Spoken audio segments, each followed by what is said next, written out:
Okay friends, hope so आवाज़ आपको आ रही है प्रॉपर। अभी मैंने ये वीडियो स्टेटमेंट ऑफ एक्टिविटीज़ को और समझाने के लिए ही बनाया।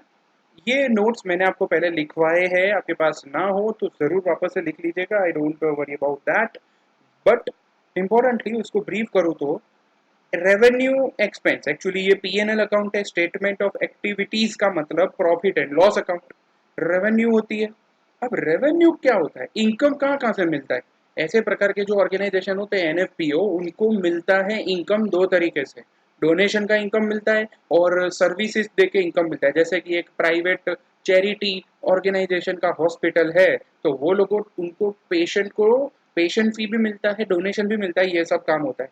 और इवन ऐसे ऑर्गेनाइजेशन को जो डोनेशन है वो विथ या तो विदाउट रेस्ट्रिक्शन मिलते हैं।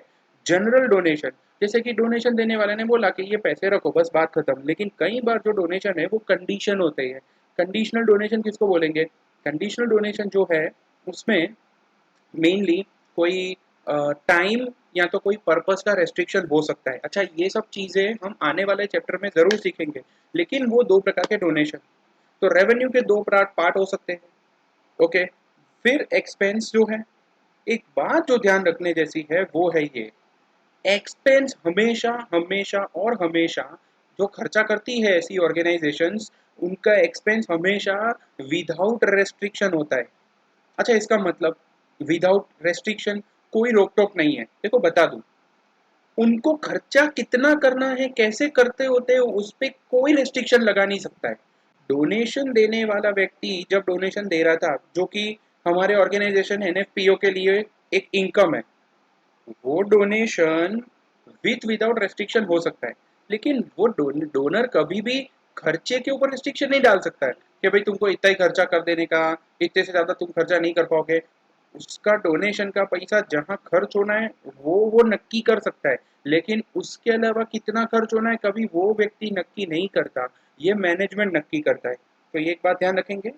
दूसरा, रेवेन्यू एक्सपेंसेस एक्सेट्रा के ये चार पार्ट आप जानते हैं, आपको ये खास लिखना है। लेकिन ये मोस्ट इंपॉर्टेंट पार्ट अब जो स्क्रीन पे दिख रहा है, प्लीज उसे नोट कर लीजिएगा खास। तो ये मोस्ट इंपॉर्टेंट पार्ट है, ये मैंने इधर लिख दिया कि विथ और विदाउट रेस्ट्रिक्शन क्या हो सकता है।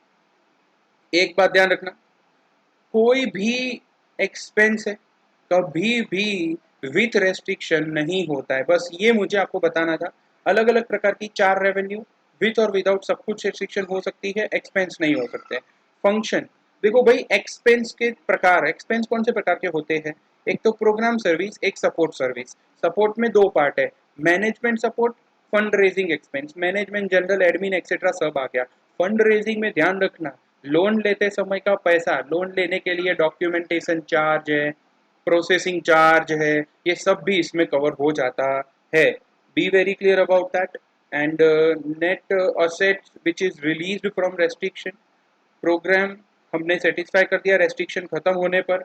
हम क्या करेंगे, ये रहा, विथ रेस्ट्रिक्शन में से माइनस एंड विदाउट रेस्ट्रिक्शन में प्लस कर देंगे। देखो ये बैलेंस शीट की इफेक्ट है, लेकिन एक बात ध्यान रखनी है, वो रेवेन्यू कहलाएगा विदाउट रेस्ट्रिक्शन अब से, क्योंकि रेस्ट्रिक्शन खत्म हो गया।